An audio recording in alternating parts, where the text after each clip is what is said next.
Même s'il faisait bien, il améliore. Maintenant, nous, les responsables, Dieu, il est avec nous. Nous devons lui montrer que nous sommes dignes de sa confiance. C'est la raison pour laquelle certaines choses, Dieu va laisser quelqu'un d'autre choisir comme il veut. Mais toi, Dieu refuse que tu choisisses. Lui-même, il veut choisir pour toi. Parce que toi, tu travailles avec lui. Maintenant, beaucoup de gens ne comprennent pas ces privilèges. Ils sont tout le temps dans les réclamations. Dieu, pourquoi ça? Ils ne comprennent pas que tu ne peux pas travailler avec les maîtres comme tu veux. Paul dit, puisque nous travaillons avec Dieu, je vous exhorte. Dans l'autre version, il dit, je vous prie. Dans une autre version, il dit, je vous supplie. Amen. Paul est en train de dire, je ne vous ordonne pas, mais je vous exhorte. Je ne vous parle pas comme votre chef, mais je vous parle comme votre frère qui vous est inférieur. Il dit, je vous parle en vous suppliant. Comme il a dit à Philémon, je peux te donner l'ordre de recevoir Onésime, mais je préfère te prier de recevoir Onésime. Amen. Amen. Paul est en train d'enseigner le leadership aux Corinthiens. Il leur dit, le vrai leader n'impose pas sa décision. Le vrai leader n'impose pas son point de vue. Quand tu commences à imposer ta force, quand tu commences à imposer ton autorité, tu n'es pas un leader. Oh? L'autorité doit être naturelle. Quand on n'est pas l'autorité, on n'a pas l'autorité. Maintenant, quand on n'est pas l'autorité, il ne faut pas chercher à exercer l'autorité parce que ça peut être une usurpation. Et les esprits voient ça. Facilement, un démon peut te frapper. C'est ainsi que des hommes ont chassé les démons, les 7 fils de Sheva. Sors au nom de Jésus que Paul prêche. Le démon lui a dit, Jésus on connaît, Paul on connaît, mais vous on ne connaît pas. Et un seul homme, je crois, les a frappés tous les 7. Ils sont sortis tout nus des fenêtres. Un jour, une maman m'a appelé. Quand j'ai pris le téléphone, allô, et j'écoutais là-bas, au nom de Jésus, au nom de Jésus, au nom de Jésus, qu'est-ce qui se passe? Je me dis, non, maman, papa, on est venu avec les membres de ma famille, on est venu prier pour notre sœur, parce qu'elle est combattue par des démons, parce que, et tout ça, et on a même amené l'huile et l'eau, on a prié, mais les démons là, ils ne veulent plus partir. J'ai dit, ma fille, quand tu as eu l'idée d'aller là-bas, pourquoi tu ne m'as pas dit? Quand tu t'es rencontré avec tout le monde pour aller là-bas, pourquoi tu ne m'as pas dit? Quand vous êtes entré, pourquoi tu ne m'as pas dit? Quand vous vouliez commencer la prière, pourquoi tu ne m'as pas dit? Et maintenant que vous avez prié là, les démons maintenant se manifestent plus fort que vous. C'est là maintenant que tu m'appelles. Je lui ai dit, tu vas les finir toi-même. Il ne faut pas me faire rentrer dans des histoires comme ça. Finis toi-même. Ça va t'apprendre à ne pas usurper l'autorité. Amen. On a coupé. Elle est fâchée, elle ne vient plus à l'église.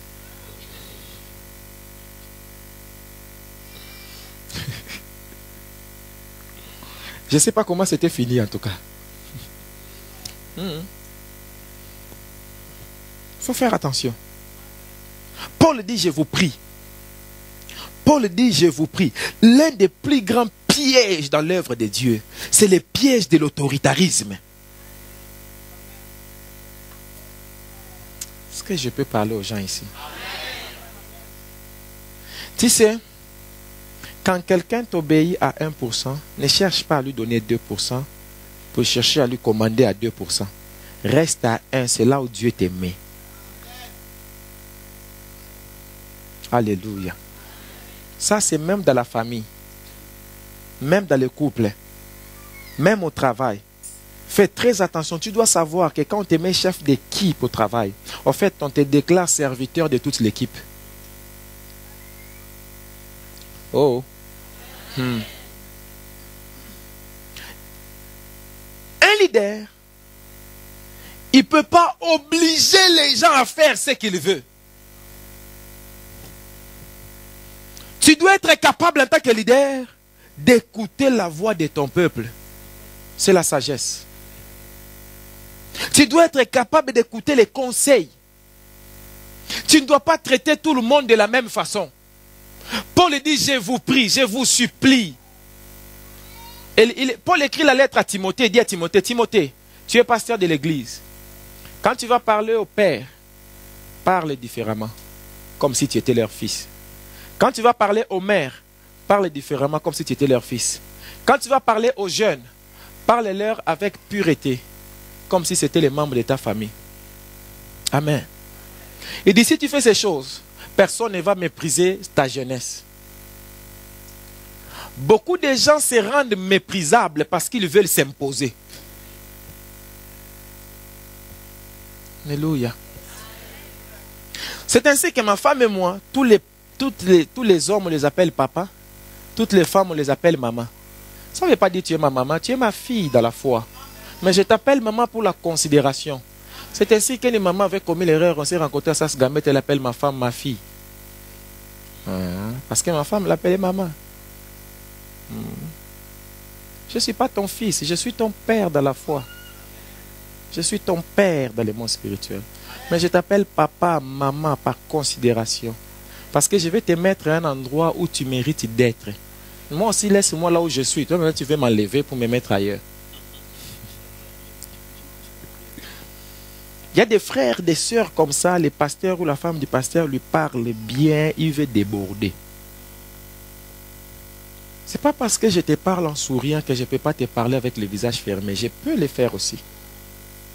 Je peux le faire. Ce n'est pas parce que je te parle calmement que je ne peux pas crier dessus. Je peux te crier dessus d'une manière extraordinaire. Toi-même, tu ne dors pas la nuit. Mais j'ai choisi le chemin de Paul. De te prier, de te supplier, de t'interpeller pour que tu te rendes compte toi-même que cet homme est mon autorité spirituelle que Dieu a établie devant moi. Quand il me supplie comme ça, il faut que je fasse seulement. Et je prends ces choix pour être un modèle pour toi. Qu'un jour, si Dieu t'élève quelque part, ne cherche pas à frapper les marteaux. Amen. Ce que je communique. Tu ne peux pas devenir un leader et devenir implacable. Je ne sais pas si c'est le bon mot. Inflexible. Impitoyable. Méchant. Un leader ne peut pas être méchant. Un leader ne peut pas être un homme et une femme portés sur la colère. Je te dis, il y a des gens qui savent énerver. Mais toi, tu dois être capable de ne pas laisser ta colère t'orienter. De ne pas laisser ta colère t'inspirer la décision. Parce que la colère est un visiteur. Quand il vient, il te pousse à faire des choses. Après, lui, il part, tu assumes tout seul. Il faut que ton peuple sur qui tu es leader sache. Si je tombe, mon leader ne va pas me jeter à la poubelle. Mon leader va me recevoir. Mon leader ne va pas divulguer ma faute. Il ne va pas me crucifier. Il ne va pas non plus fermer les yeux sur ma faute ou minimiser ma faute. Mais il va être juste envers moi. Parce que beaucoup de gens, au nom de cette miséricorde, ils appuient les mal, ils encouragent les mal. Parce que si aussi tu deviens lâche, tu n'es plus un leader. Un lâche, c'est quelqu'un qui voit les mal, il ne veut pas dire. Non, ce n'est pas bien. Il faut dire que ça c'est mal, ça c'est mal. Mais sans te laisser porter par tes émotions, tes sentiments. C'est très dangereux. Et savoir exhorter quelqu'un. Paul le grand apôtre dit, je vous exhorte. Si Paul le grand savant du christianisme dit ça, et nous, si petits que nous sommes, pourquoi tu veux donner des ordres aux gens? C'est des gens, ils prennent seulement une petite parcelle de responsabilités. Ils commencent à commander tout le monde. Il devient impoli, il commence à faire les chefs. Je connais un prophète, il appelle les gens. Une maman âgée. You, come. Attends. C'est pas parce que tu as l'onction que tu dois commencer à commander aux gens. Alléluia. Alléluia. Est-ce que les gens comprennent ce que je dis? La plupart des gens qui sont ici, vous avez été dans d'autres églises. Et du coup, c'est facile que tu comprennes ce que je dis. Il y a des pasteurs ou des femmes de pasteurs qui deviennent des commandants en chef dans les églises. Qui donnent des commandements. Et au papa, et aux mamans, et aux jeunes, tout le monde. Hey, yo, toi, Tu sais ça. Amen. Maintenant, mon regret, c'est que certaines personnes, ils sont ici, ils voient que je ne suis pas comme ça, ils veulent maintenant abuser de cela.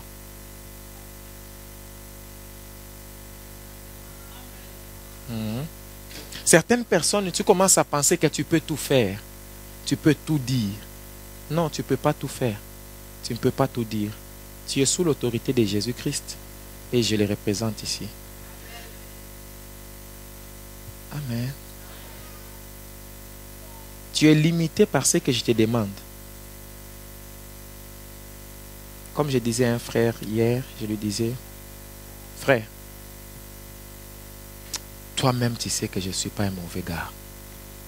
Toi-même tu sais que je ne suis pas un méchant. Toi-même tu sais que si c'est pour ton bien, je ne vais pas refuser. Alors pourquoi tu ne me dis pas? Normalement dans l'église, le pasteur doit être informé sur à peu près tout. Pourquoi le pasteur doit être informé? Parce que c'est lui qui est le responsable de l'église devant Dieu, devant les gouvernements, dans le monde spirituel, dans le monde physique, dans le monde matériel. Tout ça tombe sur les pasteurs. Pas maternel, matériel. Alléluia. Tu ne peux pas te lier d'amitié avec quelqu'un, vous commencez à devenir très proche, tu dors chez lui, il dort chez toi, le pasteur ne sait pas. C'est bien pourquoi tu caches alors. Parce qu'il y a certaines amitiés, je peux te sauver la vie. Je dis, ne t'accroche pas trop avec telle personne. Ou reste avec lui, mais ne fais pas faire d'argent avec lui. Pourquoi tu veux draguer une fille dans l'église? Tu ne dis pas au pasteur, tu vas directement chez la sœur. Pourquoi tu veux te cacher? Et les sorciers aussi, c'est la fille. Comment on te dit ça, tu gardes aussi. C'est la sorcellerie. Comment on va t'aider? Pourquoi tu dois dire au pasteur? Peut-être que la personne a déjà parlé à 3 autres. Toi, tu ne sais pas, mais le pasteur sait. Regarde ce que la sœur a témoigné aujourd'hui. Elle dit, je lui avais dit, n'entre pas dans cette relation avec cet homme-là. Ça l'a énervé et pourtant, je ne savais même pas que ça l'avait énervé. Mais après combien de temps, elle s'est rendue compte que l'orientation était bonne en sa faveur. Je peux commettre des erreurs, je peux me tromper, parce que je reste un humain. Mais dans la plupart des cas, Dieu m'aide et Dieu m'oriente. Quand je donne un conseil, ça va bien. Alléluia. Il dit, puisque nous travaillons avec Dieu, je vous exhorte. Je vous exhorte. Je fais toujours l'effort de ne pas obliger les choses aux gens. Non. Il faut que les gens soient à l'aise quand ils viennent à l'église. Il faut que les gens fassent la chose de Dieu. Le cœur est bon. Lui-même, vraiment, il est à l'aise. Il va à la réunion de son équipe. Je n'aime pas obliger les gens. Toi, tu dois faire. C'est pas bon. Mais ça ne veut pas que je n'ai pas le droit de faire ça. Ça ne veut pas dire ça. J'ai le droit de faire ça devant Dieu. Parce que je suis ton père dans la maison. Mais je préfère te prier, t'exhorter, t'encourager, te faire comprendre l'importance et l'avantage de faire telle chose pour ton propre bien. Amen. Parce que nous devons comprendre que la soumission est un mot d'amour. La soumission est un mot d'amour. Parce qu'on ne se soumet qu'à celui qui nous aime. C'est ainsi que Dieu dit, Marie, aimez vos femmes, femmes, soyez soumises à vos maris. C'est la raison pour laquelle quand tu es leader de quelqu'un, aime cette personne. Ton amour envers cette personne va couvrir beaucoup de péchés. Parce que c'est ce que la Bible dit. Et la personne elle-même, naturellement, elle te suivra et se soumettra à ce que tu lui dis. Parce que ton amour, c'est ça qui va créer sa soumission. Amen. Paul dit, je ne vous blâme pas. Je ne vous crie pas dessus, mais je vous exhorte. Ne prenez pas la grâce de Dieu en vain. La grâce de Dieu, c'est tout ce que tu reçois gratuitement. La grâce de Dieu, c'est tout ce pourquoi tu payes. mais tu reçois. Ah, ce que je dis là, c'est fort. La grâce, c'est toute chose que tu payes pour et tu les reçois. Pourquoi je dis ça? Parce qu'il y a beaucoup de choses, on paye pour ça, mais on ne les reçoit pas.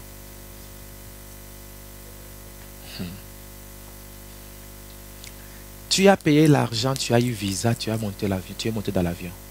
Il y a beaucoup de gens qui ont payé l'argent plus que toi, mais ils n'ont plus vu même les passeports. Il a fait un autre passeport pour refaire. Mais toi, tu as payé et tu as eu la chose pour laquelle tu as payé. C'est une grâce. Oh, Jesus. Tout ce que nous vivons ici, c'est la grâce de Dieu. Quand tu as la capacité de jeûner, c'est la grâce de Dieu. Oh, notre papa a dit, je ne pouvais pas jeûner. Mais j'ai rends grâce à Dieu, j'ai jeûné. Merci Seigneur. Arrêtons de bafouer la grâce de Dieu. Si tu as un habit dans le corps, c'est la grâce de Dieu. C'est la grâce de Dieu. Amen. Un jour, j'étais à la maison, l'évangéliste et sa femme sont venus me voir et dit, apporte, on t'a amené les habits. Ça là, c'est l'évangéliste et sa femme qui m'ont amené avec gilet et cravate. Violet. C'est la première fois que j'ai eu un gilet violet dans ma vie. Il y a solo. C'est une grâce. Tu ne sais pas combien de pasteurs ils sont assis dans leur maison, personne ne vient les chercher pour dire que j'ai voyagé, j'ai t'ai acheté un truc. C'est une grâce. Et je ne peux pas les prendre en vain. Beaucoup de gens ne voient pas la main de Dieu parce qu'ils bafouent la grâce de Dieu. C'est une grâce d'être pasteur de l'église, qu'il y a ces musiciens-là qui chantent, tu vois là. Tous ces gens que tu vois là, c'est une grâce d'être leur pasteur. C'est la raison pour laquelle je ne peux pas faire de toi ce que je veux. Parce que chaque fois, je me souviens que c'est la grâce de Dieu que je sois son pasteur. C'est la grâce de Dieu que je me tienne là debout et que je parle, lui m'écoute. Il y a des églises qui ont des chaises plus belles que nos chaises, mais il n'y a personne pour s'asseoir dessus. Mais nous, nos chaises là, si tu ne t'assois pas bien, ça va de côté. Scoliose dans la chaise. Mais nous avons la grâce, quelqu'un s'assoit dessus. Et cette personne qui s'assoit dessus là, je ne peux pas les traiter comme je veux. Je ne peux pas lui dire ce que je veux. Parce que je dois être conscient que c'est une grâce. C'est la raison pour laquelle il y a des choses que tu dis ou tu fais, tu me mets dans des positions difficiles.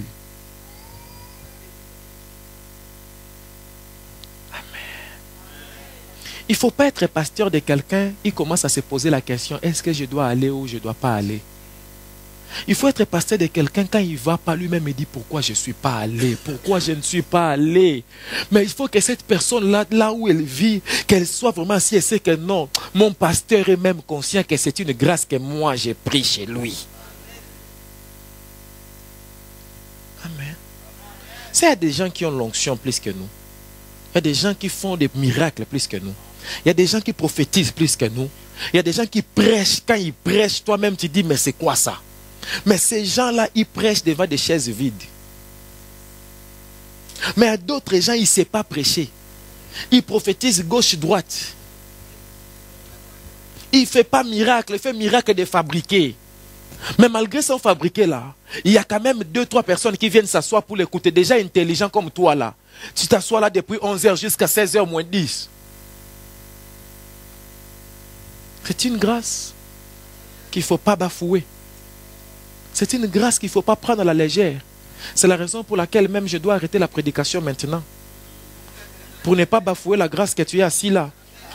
Parce que demain tu vas te fâcher, ça dure trop longtemps. Que Dieu vous bénisse.